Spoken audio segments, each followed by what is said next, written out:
Welcome everyone to the True Heel Heat Survivor Series 2020 Review Roundtable. I am Romeo Anthony Colon, and I am joined here by some good brothers. Let me start with my co-host on the Wednesday Night Warriors, Chris G. With my co-host, Mary Jane. Yes. We also have the three-time baby-making Le Champion, the Roundtable Rebel. It's me. Yeah. I'm here. Also joining us for the first time on a pay-per-view review, popping his cherry. It is the host of the Richie Moon Show, Richie Moon. Yes, sir. Mr. Richie Moon in the building. What's going on? Good to join good brothers here for the Roundtable. Gentlemen, real quickly, let me go around and give me one sentence how you feel about Survivor Series 2020. I'll start. I'll say the tagline was best of the best. I'll say best of some. Chris, what do you have to say? The card was what I expected. The champion versus champion matches, well, for the most part, were going to be bangers. The rest of the card was just going to be there. So, I mean, that's how I felt, and that's how I still feel. Meh. Oh, man. Richie. Survivor Series 2020 was better than I expected. Before we break down the pay-per-view in its entirety, a friendly reminder, please thumbs up this video, share this video, leave a comment letting us know what you think of Survivor Series 2020, and if it's your first time here, subscribe. We are nearing 1,000 subscribers, and we also have that 1,000 subscriber giveaway once we get there, so you want to be a part of that. And you'll enjoy all the content here on the True Heel Heat YouTube channel. Hit that bell for notifications on so you don't miss a video. All right, Survivor Series. Let's start with the opening match. What, no pre-shows? No Survivor pre-shows? Series. We'll get into that later. Oh, let's not turn viewers away. Although this match might turn some viewers away. Yeah, you know. You know what? Hey, here's the good thing about this. I think this was the match to start off with because, just kind of get it out the way, really. Yes, I didn't have a problem with the way they paced the show as far as match to match. Yeah. Team Raw, AJ Styles, Braun Strowman, Matt Riddle, Sheamus, Keith Lee with his new entrance. Thank fucking God. I was going to ask, what does everybody think about Keith Lee's new music? I like it a lot better than his last one. I mean, yeah. 100, not better than 100 times better. Hell yeah. It's all right, though. Yeah, never better. Romeo, is it a Bobski? I gotta listen to it more, but it's definitely. But I think Crickets would have been better than the last theme song. It definitely fits his character more. I think I'm pretty sure that's him like rapping in it. I'm pretty sure that's him like rapping. Yeah. And then it's Team SmackDown: Kevin Owens, Seth Rollins, Jey Uso, King Corbin, and Otis. I could see it from the start that Seth Rollins, he just looked like he had zero interest in being here, and the look on his face was for a reason, because when he gets tagged in, he just drops. He says for the greater good. It's a martyr elimination to Sheamus. Just go be a dad, Seth. Go enjoy the birth of your child. I guess that's what I don't know. This is part. I think this is part character and part Seth being like, well, listen, guys, I'm out of here after tonight, so I'm not even taking a chance of any bump. So let's just lay down, do the job. Let me get out of here. But then they make Otis. Oh my God! They square off Otis with Keith Lee. They call Otis a behemoth, a super heavyweight. He's fat. He's fat is what he is. Please, relax with all that shit. We fat shame here. We everything shame here. He's not for heavyweight. Come on. Or chubby? This guy called him fucking fat? All right. It's a little too far now. 2020. Hey, I'm fat too. How about that? I'm fat too. I thought it was a nice little tie-up between him and Keith Lee. I see what they were trying to do. Even though, I like Otis. I'm just still confused why Big E wasn't in there, but that's okay. But actually, with the way this match went down, I'm actually glad Big E wasn't in there. So, you know what? That's all right. I'll take that. Braun Strowman power slam eliminates Otis. Although Otis looked the strongest of anyone on his team. He Otis did. He sure was did. OP, overpowered. Yeah. It comes down to Jey Uso versus all 5 members of Team Raw. Jey almost takes it to everyone, but Keith Lee catches him trying to do a splash off the top rope. Spirit bomb for the win and the clean sweep. Team SmackDown sucks. I gave this match 2.5 stars. Chris? I don't know if they were backstage talking about how they were going to structure this match, and Seth Rollins got a text by Becky, and she's like, the baby's halfway out my vagina. We have to make this quick. Because the motherfucker was like, all right, cool. I'm going to just sacrifice myself in the middle of the ring like a dumbass.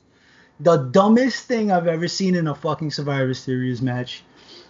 A clean sweep does nothing. Why are you going to damage SmackDown? Like, does Vince not like Fox like that? He's like, fuck him. We're just going to have him lose, all of them. What? It's terrible booking, man. I wanted to see a competitive match at least. And it's just the way it was. I mean, nobody even looked good. Nobody fucking did anything spectacular. This shit had 0. This was basura. I rate this basura. That's my rating. There we go with the ratings. Ness? I wouldn't say it's trash, but I gave the match 2.5 stars. Again, it really wasn't anything spectacular. I actually have my Seth Rollins shirt on now. And when he did that shit, I almost took it off. So, only reason I'm watching this shit, Seth's in it. A couple other guys I like, but Seth's my man. Nigga sacrifices himself as soon as he gets in the match. I'm like, what the fuck, man? But the only thing I really did like about this match was the ending sequence where Jey Uso is jumping off the top rope for the splash and Keith Lee catches him. I thought that was a dope spot. But overall, it just kind of what it was, man. Like, it really wasn't competitive at all. SmackDown got squashed. Like, what is this?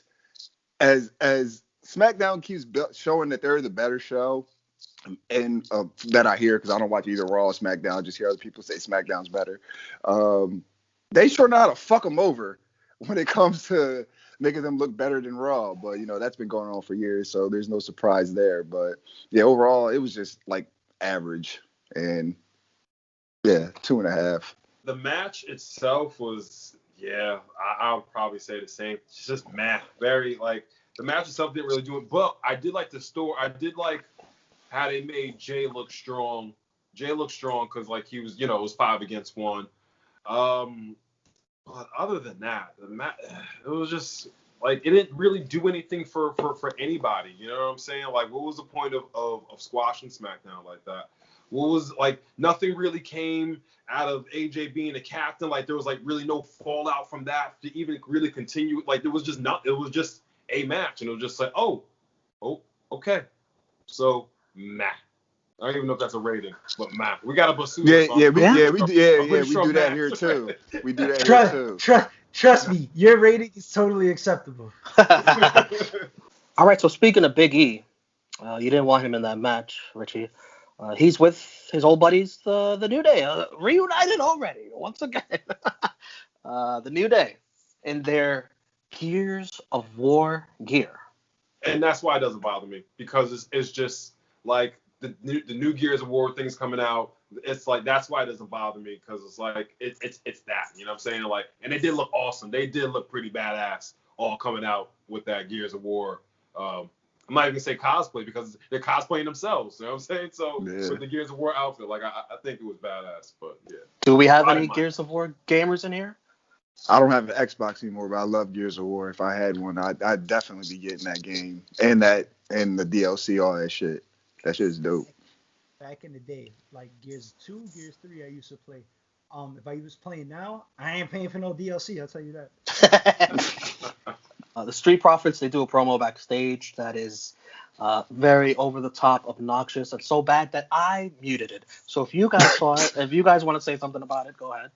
Yo, the Street Profits, it was over-the-top and obnoxious, but they had a couple of bars in there. Even though, like, that it kind of waves over me because like Montez Ford and they're always kind of over the top and obnoxious. But tonight they were like an extra obnoxious, or just like an extra. But it was nothing to write home about. But he had a couple of good bars. He had a couple of good jabs at the New Day. Basically saying the same thing, but saying like what I'm saying, you're not passing a torch, we're taking a torch. What I'm saying. The Street Profits is here, so It's annoying to me, but in this instance, I completely understand it because the New Day, they master that style. Yeah. So, this match, this was fun. Yeah. Very competitive. Great effort by both teams. The Profits win with a blockbuster electric chair drop for the win. I don't know if they have a name for that move. The Street Profits, they win. I think the right team here got put over. I'm glad that they won. The New Day don't need this win. I gave this match 3 3/4 stars, and afterwards they hug. Mad respect between both teams. Yo, this was a really good match. I like this match. Good back and forth. It's almost, in no way are Kofi and Xavier Woods out of their prime, but it's kind of like a mirror of looking at their younger selves in a little bit of a way because the Street Profits are younger and they're a bit more crisp on their moves, a bit faster. It was awesome. I really enjoyed this match. I don't really do halves, but this was I don't want to say a 4, man. This is a really good match. I'll give it 3.5. This is I enjoyed this match. Really fun match. I just, I would give it higher, but it doesn't have any stakes. It's just kind of it's essentially an exhibition match. Yeah, man, I agree with that rating. I gave it a 3.5. I really like both teams. Definitely that Street Profits needed this win and deserved to get the win because, again, New Day is New Day. They can take his loss and it's whatever. But, yeah, man, a lot of high-paced action, a lot of I just like the story, New Day being the veterans here, all the accolades in the world as a faction, so to speak, and you got future Hall of Famers. Pretty much, they're in fucking video games that aren't under WWE right now, so that's they're everywhere. So, but yeah, man, I really like this match a lot. I wish that it could have been Big E and Kofi or Big E and Woods against the size of with Dawkins, and that would have matched up. I would love to see how that would have played out, but terrible WWE writing. So he's not a part of the team. Brands. Well, different brands, but so is he still a tag champion? Yes. Yeah, he was just carrying it for them. Yeah, I get it, but I agree with you. I always prefer the variations that have Big E. Whether it's Big E and Xavier or Big E and Kofi. I don't like the Kofi Xavier one. It's my least favorite. Yeah. But yeah, 3.5, great match. And, congrats for a great showing to everybody that's involved in this match, The way that the storyline is going on SmackDown, there might be an eventual confrontation with the Street Profits and Big E because there's it's funny, but you can cut the tension with a knife. But there's definitely tension, but they might drop that because they're only doing that because of Survivor Series. So we shall see. I was happy to see Big E out there because he never really officially split from the New Day. He was just on a different show, drafted to a different show. So it was cool to see them together. The match itself was great though. Good back and forth. The pacing was cool. I mean, it just felt like nonstop action. I like the double T moves. I like a couple spots that they had. I mean, shit. I wish it did have stakes. If it did have stakes and it would have felt a little bit more important, it would have been like shit, like a classic for WWE tag team matches because we don't get tag team matches like that from WWE. So it was pretty refreshing. Guys, the stakes is bragging rights, brand supremacy. They don't fucking stakes. Oh my god. I was going to save that to the end of the show when we gave our opinion over the all right. We'll say it. Yeah, because you almost made me, pull that out. Man. Continue, Chris. Continue. That's it. I liked it. I thought it was a great match. I liked it. That's your rating? Shit. You know what my rating is? Come on, Vince. Do something with your tag team division. Put some respect on their name, man. Let them do this more often. Don't especially fucking after seeing especially after seeing a match like that. Like, come on. Yeah. Then it's time for the IC champ versus the US champ, Sami Zayn versus Bobby Lashley, respectively. This match, Sammy's trying all kinds of cheap ways to win. He's egging the Hurt Business to hit him for the DQ. He even does a flop that LeBron James would be proud of in front of MVP. He's thrown into the ring by MVP for the full Nelson tap out. This was a domination of the Intercontinental Champion. Sami Zayn looked weak. I gave this 1.5 stars. I love Sami Zayn. I love him. But you just knew going against Lashley that he's not getting this W. Bullshit. That's what I rate this match. It's fucking bullshit. The way they did my man Sami Zayn fucking dirty. But, you know, that's just the mark in me. I don't know. Really, actually, the overall match really didn't do nothing for me. It was all Sami. Sami just getting his ass kicked. Not even Lashley kicking Sami's ass. It was just Sami being himself, making this match entertaining. Lashley has a fucking personality of a goddamn potato. Like, there was nothing, no emotion out of this match for him. But, you know, Sami just being him, and I don't know, I'm just tight that he lost, man. I already knew he was going in. I just didn't want to see the shit. He just made that match somewhat entertaining for me. So, but yeah, fuck this match. What the fuck can I say about this match? It was just there.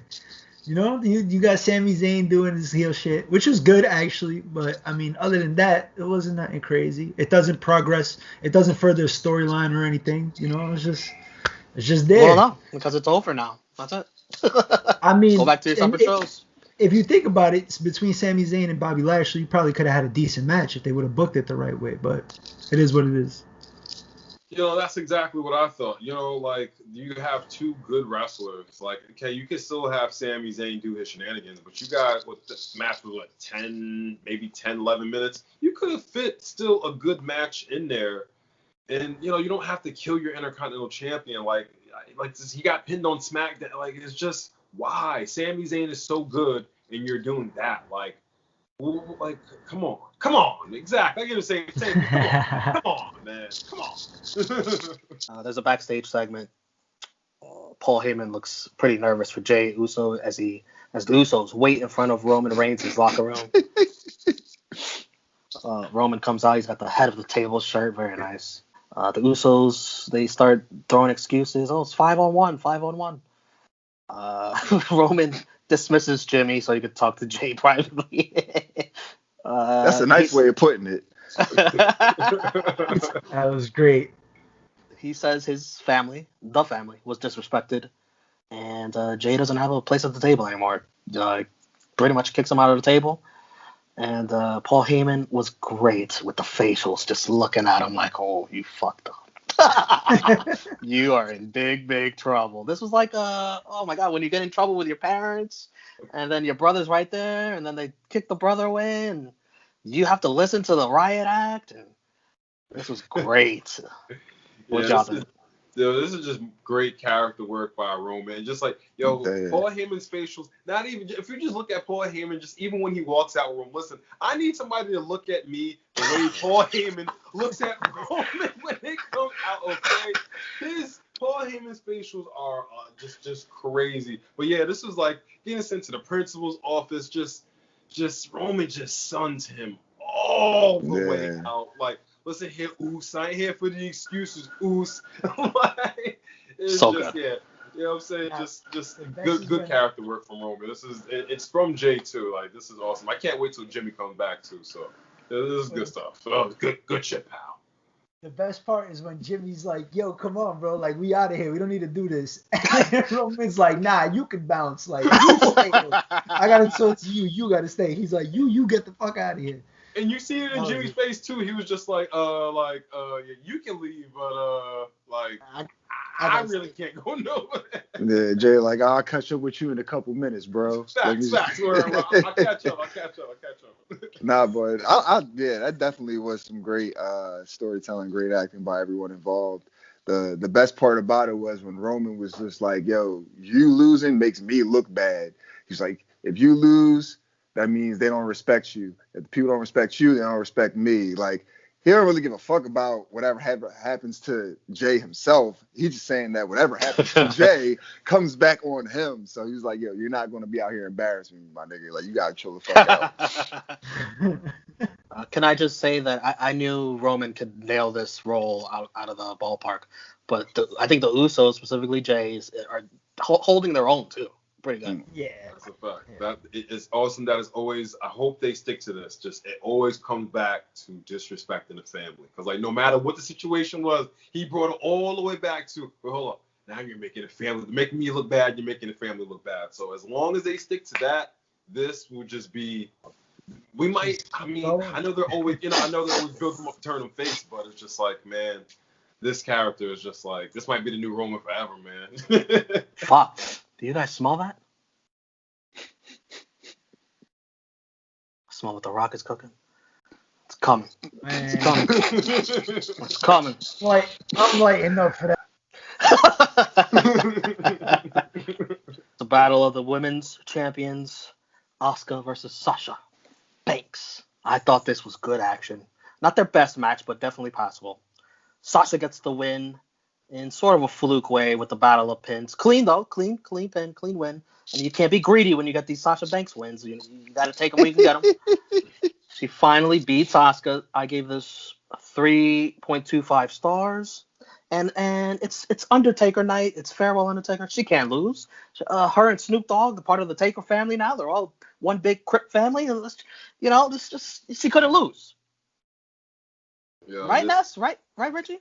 Yo, listen, this was a good match. I feel like I would love to see this match again because I feel like they left things that like they could have went further. You know what I'm saying? Like they could have definitely went further with this match. I'm glad Sasha got the win. I feel like they're finally Sasha's finally getting that run that we all thought that she should have gotten like. All those other title runs. 5 title reigns ago. Every other one. All of her 3-week title runs. She's finally getting that run. You know what I'm saying? Asuka's just been. I don't know. We have obviously I'm new here, so we haven't talked about this. I feel like Asuka's been an MVP of this whole empty arena era. She's just been an MVP. Like Asuka's just been awesome throughout this entire thing. So. A loss to Sasha doesn't really do anything. And yeah, Taker, Snoop. Yeah, I was watching it live the other day. That was awesome, man. I love to see that work. That's so awesome to see those worlds combined. Like Snoop just smoking the L and him talking to Undertaker on live. I was just like, wow, that's it. I'm good. 2020. 2020, pal. 2020. Nice. Yeah, man, I like this match a lot. Big fan of both women involved. I'm ecstatic that Sasha got the win. Wasn't even for a championship, but I'll take what I can get while she's champion. This is probably I give it 3 3/4 stars. I really enjoyed it. It was one of the better matches of the night for sure. So yeah, pretty much this peaked the show for me. This was like a really great match. Asuka doesn't lose to too many women. If you beat Asuka, that's pretty good. But I mean, it's Sasha Banks who has the ability. Definitely should have the the status for her to be beating people, especially while she's a champion. It wasn't a retain, but I'm going to stick this under the a retention column for her. Is this the first time she's beat her? Clean? I think it's clean. Yeah, Maybe. Definitely. Yeah. Chris? Yeah, it is. It is. Because during that whole, Sasha was. Asuka, yeah. There's only this is her first time beating Sasha. Yeah. Romeo's girl beats Asuka clean all the time. Oh, she fucking owns it. Yeah, that's pretty much the only person I can think of. Yeah. I think it's got to be less than 10 women in WWE that's being Asuka. I think it's less than 5, to be honest. Maybe. Or at least 5. I honestly think it's only the 4 horsewomen and maybe Nia Jax. I don't think that's it. Even once. Going back to yeah, you have to Carmella beat her once. Oh yeah. Ooh, yeah. Ooh, I don't know what they were thinking. I probably what can I say? Let's put it to the side. Well, you can't forget it. Never forget it. Well, I did forget it. Thanks for reminding me. Ooh. Did I talk about the match? I don't know. Yeah, go ahead, The match Chris. was good. It was a good match. It wasn't their best match, but it felt important because I was actually looking forward to this match a lot because I didn't know who was going to win. This is like one of those, damn, both champions are on a roll. You kind of expect Asuka, but Sasha's been basically holding it down all year, so I guess Sasha winning is the right decision. It was a good match. The finish really had me like stuck to the television, so I give it 3.5 stars. All right. We're shown what happened on the pre-show with the WWE legend Gobbledly Gooker winning the 24/7 title from R-Truth. I'm glad you called him a legend. Come on, it's 30 I mean, years. it is, but 30 still. years of the Gobbledly Gooker. Say it with me, jabroni. Yeah, I gotta agree. I think you said jabroni wrong. And then we see some seeds have been planted backstage. I thought almost shaped like balls in a dick. I don't know if you guys noticed that. Somebody was being very clever with that. Akira Tozawa uses that as a distraction to win the title, but R-Truth jumps him and gets it back. He is now a 45-time 24/7 7-Eleven Omaha, Nebraska champion, whatever you call it. That's him. Legend. I'm fucking tired of this 24/7. I'm fucking tired. I'm done. What else is there to say? Like,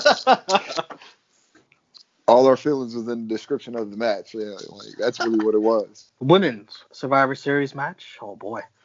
It is Nia Jax, Shayna Baszler, Lacey Evans, Peyton Royce, and Lana, Team Raw, versus Team SmackDown, Bayley, the captain, Liv Morgan, Ruby Riott, Natalya, and Bianca Belair. The story here is that Team SmackDown has great chemistry and Team Raw can't stand Lana. Lana gets put in timeout during this match, almost reduced to tears. Peyton Royce shockingly eliminates Bayley, the captain, after a superplex into everyone on the outside and her finisher in the ring. Yeah, can I say something real quick? Yeah, go ahead. When they were trying to do that superplex spot, nobody caught Bayley the way they should have on the end. Her back smacked the fucking outside of the ring so hard. I'm like, damn. That shit was wild. I mean, there's only like 6 or 7 people. What do you expect? You like one of them to catch her? Or somebody be back there. They were all in the front catching Peyton Royce. I noticed that too. Yeah, I noticed that. Shit was, oh, it was smack. I'm like, damn. Good thing she got that, landing cushion. Yeah. Natalya, did you see her try some ridiculous submission move on Peyton Royce? That was ridiculous. That's gonna be on Joints for sure. Oh my goodness. Yeah, it looked terrible. She botched it. I bet it looked good earlier in the day, but during the pay-per-view, it completely failed. Just stick to the damn sharpshooter, Natalya. Exactly. Jeez. I don't understand why she didn't do that from the beginning. Bret Hart rolling in his grave. I mean, well, he's still alive. Oh my gosh. Lacey Evans with a Spanish fly on Bianca Belair in the top rope. What the fuck is going on here? That surprised the hell out of me, honestly. That was nice, though. It was. That's why it surprised me. This comes down to Bianca being the only one on SmackDown versus Nia, Shayna, and Lana. Bianca gets her time to shine here. Shayna Baszler gets the DQ for not letting go of her submission as Bianca passes out on the ropes. Bianca magically regains consciousness. And then Bianca and Nia Jax, they're both counted out. And Lana's still standing on the steel steps. It's the sole survivor. You can hear her audibly, I'm a survivor! I'm a survivor! Dirty finish. But as much as that finish sucked for me, I still thought the women here really put in a good effort, surpassed my expectations. I gave it 3.5 stars. I wanted Lana to win for the story, but not like that. Not like that. And Bianca Belair looked like a star. Peyton Royce looked good too. Shit, I'm with you. I thought Peyton Royce looked good in the beginning. That nice little superplex. It took a little long to pull off, but shit, they pulled it off and it was still nice. Fucking Bianca Belair is amazing. She's just gonna get better. So sky's the limit for her. But damn man, I mean I know Lana was they were kind of building this up for Lana to be kind of like the sole survivor. But yeah, to have it like this is just disappointing, man. Like she didn't do anything. She didn't had like nothing to do with gaining that title of Soul Survivor. So it's like, I don't know. It is what it is. I'll give it 3 stars though. You know when you've just been watching wrestling for so long, you can just see something coming. And it's just like, I knew that they were going there with this, but it was just like, I was like, well, how are they going to... I was expecting Lana to actually do something in this match. But then, like, when she didn't do anything, it was just like, just come on, God. Like, who is booking this crap? Like, come on, man. Because you see what they're trying to do, so just like, well, do it. Like, let her actually go out there and shine. This would have been a time where everybody would just be like, oh shit, Lana can actually like go out there. Lana can go. Like, but no, she stood up there and did nothing. But Bianca Belair looked good. So, yeah. Oh,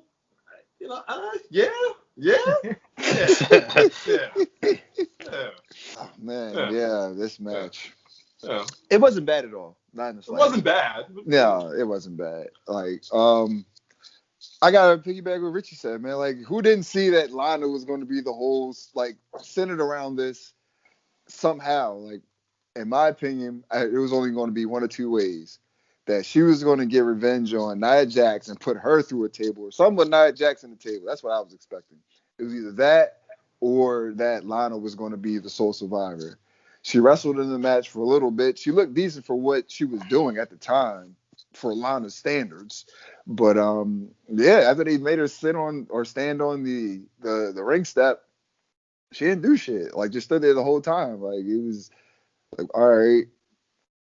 And then the finish was just took me out of the match.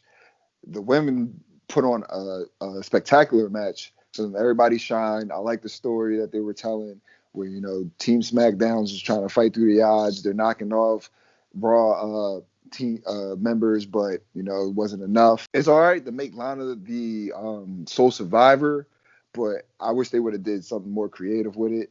A double count out, I guess, but not really. But I don't know.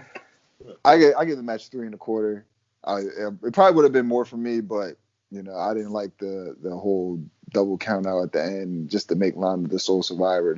They could have did something more creative than that. I mean, this is WWE, but I can't give them a pass for that dumb shit. Just to give a star rating, I'll give it just to give it a star rating. I'll give it a 3. So it's about to be that time for the main event, and I'm sitting here like, what the fuck is the score? What is everyone fighting for?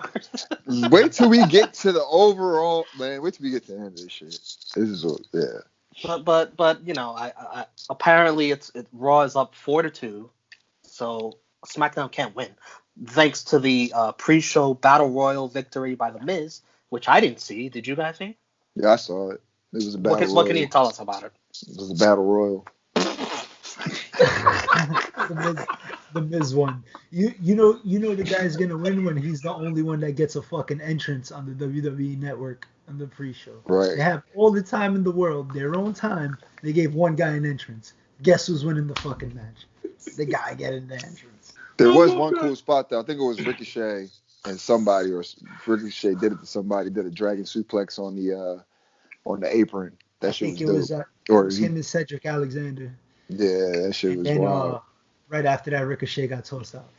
So. All the 3 out of 4 black guys in the match got kicked out, and right after one after the other. Yeah, I love the description. So what you tell me about it was Battle Royal. Miz won. Yeah, exactly what it was. You know, all battle royals pretty much the same. So Drew McIntyre, Roman Reigns, champ versus champ. They're just fighting for their own pride, not SmackDown or Raw. Drew with what Michael called, or somebody called, the family heirloom sword given to him by his grandfather. This ain't Game of Thrones, pal. What the hell is this? That's surprising you say that. You like Game of Thrones. Yeah. Passing down. That's Vince McMahon's sword, by the way. Holy shit. Yeah. Drew McIntyre with all the pyro. The pyro. This is how I do my created wrestler in WWE 2K. I give as much pyro as Drew McIntyre got right here. This match was fun. Started slow, but it picked up. Tons of counters. They felt on an equal playing field. Tons of pressure on Roman after what he said to the Usos earlier. He better fucking win in the main event then. Word. Roman with a Samoan drop on the announce table to Drew McIntyre. But, of course, I am the table! Table doesn't break. He does that shit again like a seasoned pro. Only the veterans do this. I'm going to do it again. Mm-hmm. Maybe he could get lessons on this from his cousin Nia Jax. She's pretty good at it. And if that wasn't enough, he does a spear through the barricade on Drew, throws Drew back in the ring. Drew kicks out like a G. McIntyre kicks out of another spear. I thought Michael Cole was great here, calling the action. You've seen this shit before, Roman Reigns says to Samoa Joe at ringside for no reason. What was that? Gangster. He's the real Samoa Joe. I'm the real Samoa Joe. Roman goes for another spear, but gets claymored. The ref takes a bump. Jey Uso comes out. He fails at helping initially. Roman with a low blow. Jey super kick. Roman Superman punch. And then the guillotine. Another ref calls for the bell. Comes down as Drew passes out. Dirty finish. And then Roman and Jey are at the stage. Jey Uso very emotional, helping out Roman. Roman approves. They hug. I thought this was great storytelling. You feel the weight of the emotion as Drew McIntyre also looks pissed and disappointed. This is a great match. I gave this 4.5 stars. I'm going to start off the bat. Yeah, I agree with the star rating. This is a really good match. I've noticed that this current version of Roman Reigns wrestles like the old version, the debuting version of The Undertaker. Very slow, then boom, explosive. Very slow, very explosive. I really enjoyed this match. Good back and forth. These guys had really good chemistry. It's amazing to think at these guys wrestled, what was it, WrestleMania 35? It was 35, right? Completely different. Oh my goodness, it's completely different universes compared to what they were then and compared to what they are now. I really enjoyed this match. I wish we can see it again. I wish we can see this forever continue. But yeah, I really enjoyed this match. It felt like a big money match. It presented like a big money match, and yeah. Good dirty win. Good dirty win for Roman. Good dirty win. That's how I'm glad because it still protects Drew. You know what I'm saying? So yeah, good match. It was good. Chris? Yeah, and in this instance, the dirty finish really doesn't hurt. Cause fuck, man, what a match. They beat the shit out of each other. Just the storytelling, the shit talking, everything. The interference was, it is what it is. I felt like we could get more, because did Roman get hit with a claymore in the whole match? Yeah. He did. So even so, I feel like there's nothing compared to what they really could do. And I thought they should have saved this match for WrestleMania, but now that I got it, I'm not disappointed and I want more. So I guess it was the right decision to have this main event Survivor Series. So shit, man, I don't even know what to rate it. If I had to give it a rating, I would put 4 stars on it. I gave this match 4.25. Great storytelling. With Jey losing early in the night and Roman feeling like, you're fucking it up for the rest of the family. You're disrespecting me. To have Jey come back out and to reassure Roman that, he is for the family and assist and getting Roman this win, and they embrace after the match. That's great storytelling, making sense. The action in the match, these guys, brutal, real physical, just a whole lot of carnage. I want to see where this goes now for Jey and Roman. Of course, Drew's going to be pissed. He takes a loss, got to go back to Raw as champion with a loss at the last pay-per-view, but, we'll see how that plays out. But Randy Orton's gonna troll him. Exactly. Yeah. It's about to be the same 6 months all over again. No. Mike Rome introduces the Undertaker Farewell. And then we get a who's who of wrestling buddies of the Undertaker, starting with Shane McMahon, The Big Show, JBL, Jeff Hardy, Mick Foley, The Godfather, minus hose, Henry Godwin, Phineas Godwin, a.k.a. Midian, Savio Vega, who almost drops the Puerto Rican flag. Oh, Shame one on job. Shame on you. Too much Mephisto before that. Shame that man. Shame that man. Rikishi, Kevin Nash, Booker T, Shawn Michaels, Ric Flair, Triple H, and that's gotta be Kane. Mayor Kane. No, not Mayor Kane. Actual Kane with the mask. I just. Why was Kane in full gear? Anybody? Why was Kane in full gear? He has to be in full gear. He does. He has to be. He does. He does. There's no point in him showing up like Glenn Jacobs. I don't want Glenn Jacobs. I want Kane. Fair. I want Kane. That was all right. Okay, that's fair. Unless you're gonna put him in a 3-piece suit with the mask. I mean, and Taker the did wig show up in full gear too, though. So I expected Taker to show up. brothers of destruction. Yeah. I expected Taker to show up in full gear, but I was just like, I feel like if Kane showed up in full gear, I feel like everybody should have just showed up in full gear. Well, relax. We don't need to see Phineas Godwin. Naked Midian. Naked Midian. Yo, the Godwin looks so different. I was just like, what? I know. I didn't recognize him. I didn't know which one was which. I was like, which one is Midian? Yeah. Fuck is who? Was it just me or did Kevin Nash just look like he just did not want to be there? Like he just looked like he came for the check. Yeah, he totally. I mean, Kevin Nash always comes for the check, so that's no surprise. Must have been light. Yeah, that's what it was. It was a light check.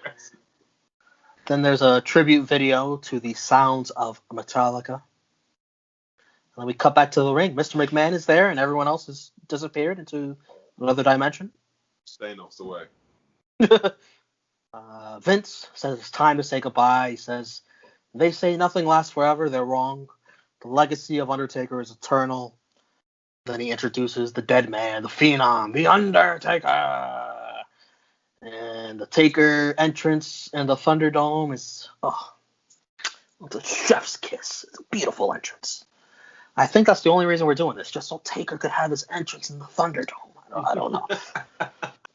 He says his time has come after 30 years of laying others to rest. It's time to let the Undertaker rest in peace. He does his pose on one knee. There's, out of nowhere, a Paul Bear. Ooh, yes! Hologram. That was dope. That was dope. Taker rolls his eyes in the back of his head. The bell tolls, I think, 10 times. And then his music plays again and exit Phenom. And that's it. The Undertaker is gone. Farewell. For the 19th time. Yeah. I've seen this shit like 4 or 5 times like the last 3 years. Like I don't care at this point. Oh my God. That's really how I felt, honestly. Like, congratulations to Mark Calloway. I love the Undertaker as a character, a wrestling fucking literally phenomenon. But like at this point, okay, we've seen this shit so many times and it couldn't just happen quicker. This long draw. This shit was like 45 minutes. Just for him to come out and make a speech that he's made before. Like get the shit over with. All right, get the fuck out of here. Nothing even happened after the fact. Like, I would have been cool with it if fucking like the Fiend came out, him and Alexa Bliss or something like. Will you stop? You want one more match?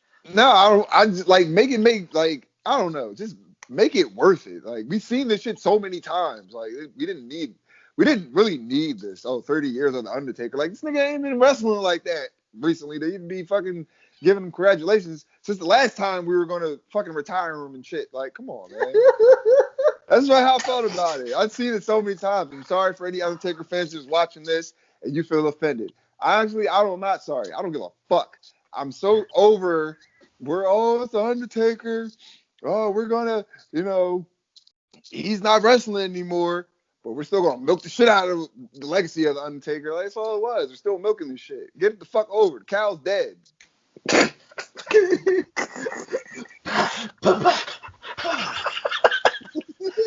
Shit. Richie, you look stunned.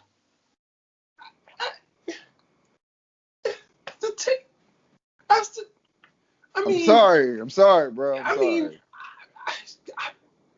I get it, but sheesh. I get where you're coming from. But man, he had no remorse at all. He had zero remorse. I mean,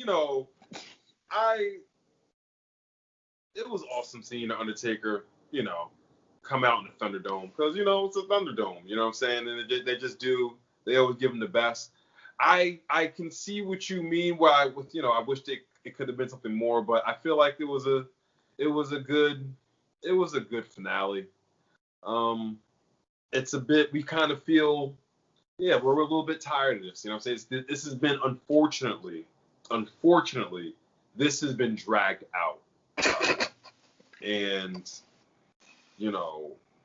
like I mentioned earlier, I had the pleasure of being at WrestleMania 33 and seeing what I consider the true ending of the Undertaker, because he lost that WrestleMania, even though he had lost streak already, but he lost. It was like a clear passing of the torch to Roman Reigns, and then he gave us a strip tease. He left everything in the ring. Then he does a big fist. Then he goes down. That for me, that was the true goodbye. All this stuff was extra. Some of it was cool. Some of it was not. Some of it was just damn right terrible. But respect to the Undertaker. Arguably the greatest. Well, I personally think the greatest character of all time. Arguably the best in-ring performer in WWE. It's 30 years of the Taker, but I can understand why fans just kind of feel fatigued because this has been dragged out for literally years. This is literally years. It's been dragged out. So, I Undertaker fatigue.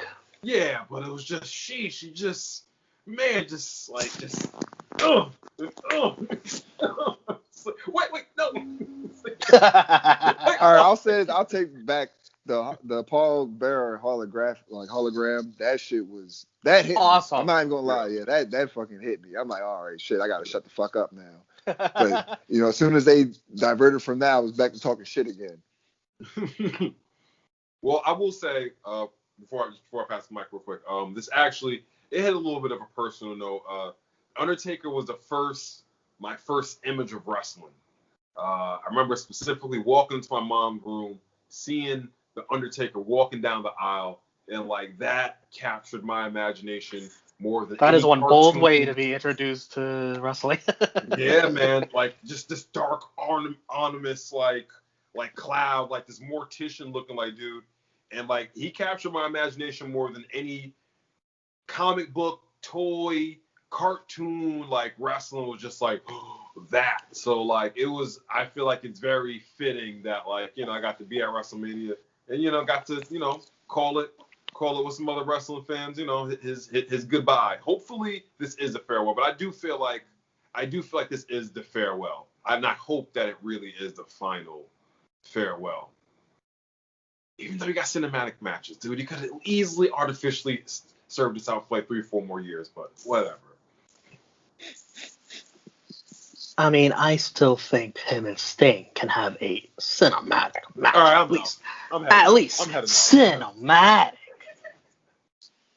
Chris.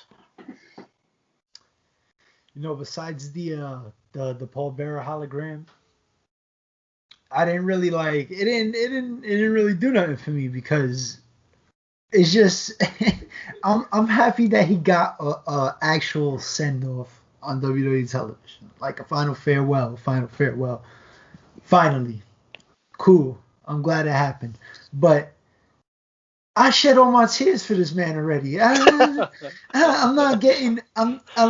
It was a letdown for me. It felt kind of dragged because it was damn. I waited an extra hour after the pay-per-view, after the main event, basically, to see this shit. I'm like, come on. So, like Richie said, after WrestleMania, what was it, 33? Yeah. I mean, shit, I thought that was it. I was in the bar and I was trying to hold it back, like, can't let these motherfuckers see me crying, And then you watch the documentary, and then you be like, damn. Then you really, shed a tear because, like Richie said, this is one of my first images of wrestling since I was a young child. Was the Undertaker. This man, I used to have nightmares of this man beating my dad in his room. Nightmares all the time, reoccurring nightmares of this man. He has a special place in my heart.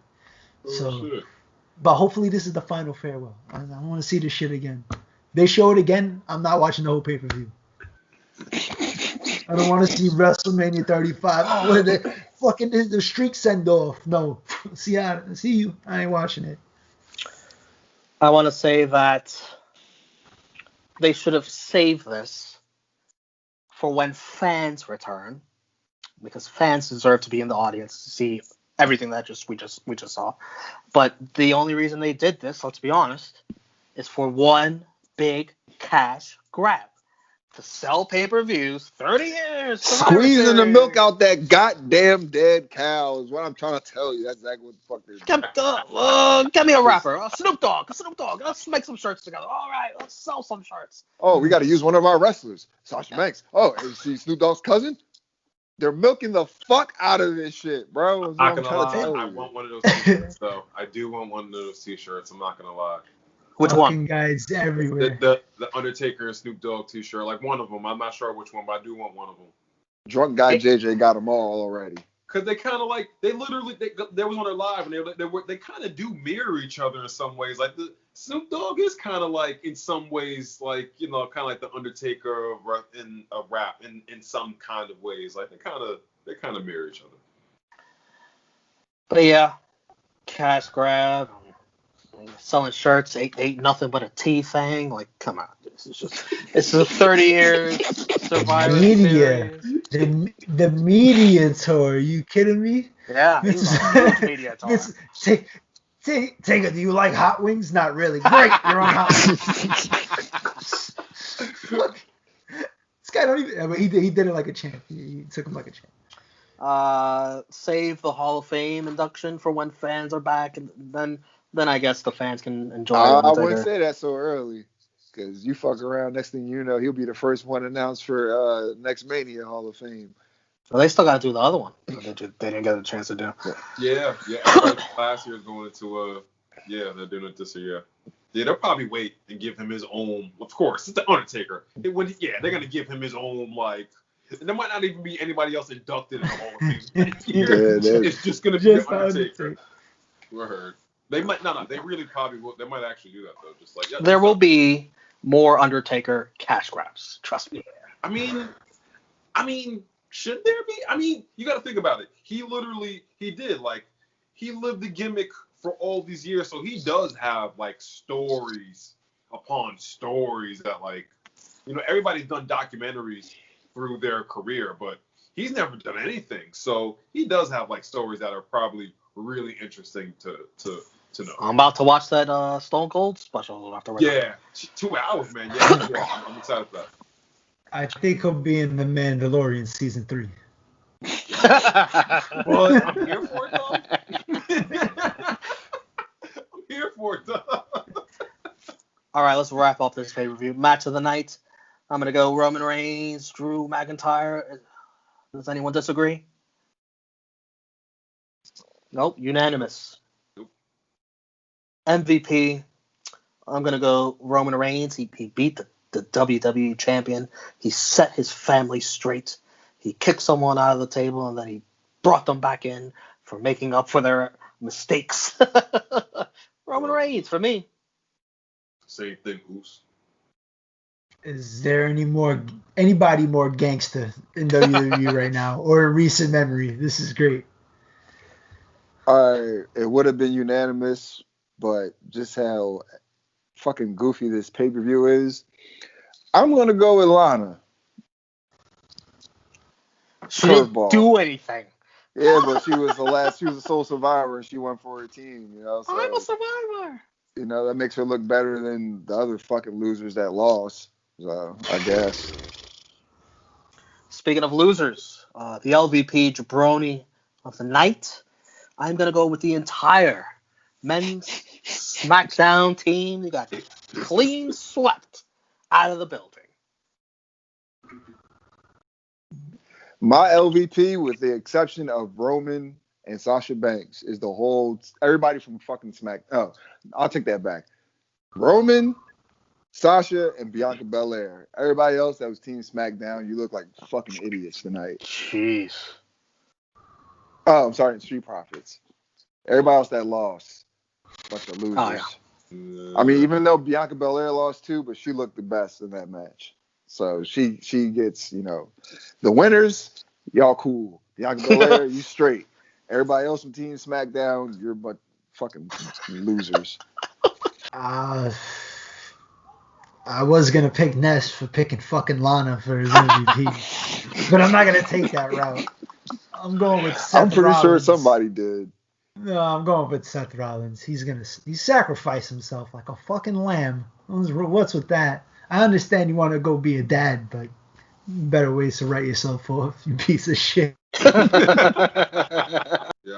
I enjoyed Street Profits, Sasha, Bianca Belair, and of course the Tribal Chief, man. They held it down. I don't know why they made the rest of SmackDown look like that, man. They had SmackDown up there looking like a bunch of jabronis, but those few held it down. And I do agree with, of course, Roman and Drew match tonight, but an honorable mention to Asuka and Sasha Banks. I really enjoyed that match. So we'll put our thumbs out like this. And in 3, 2, 1, it'll be thumbs up or thumbs down for the entire show. 3, 2, 1. Thumbs up, thumbs in the middle, thumbs in the middle. Yeah, you get an Orange Cassidy thumbs up. And, hold on, Chris. We got to be on point with our numbers this time since we were in the middle.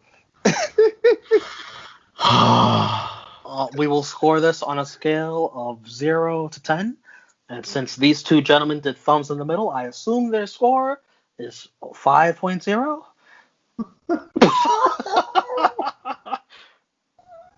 Just to make you happy, we're going 5. No. I can't.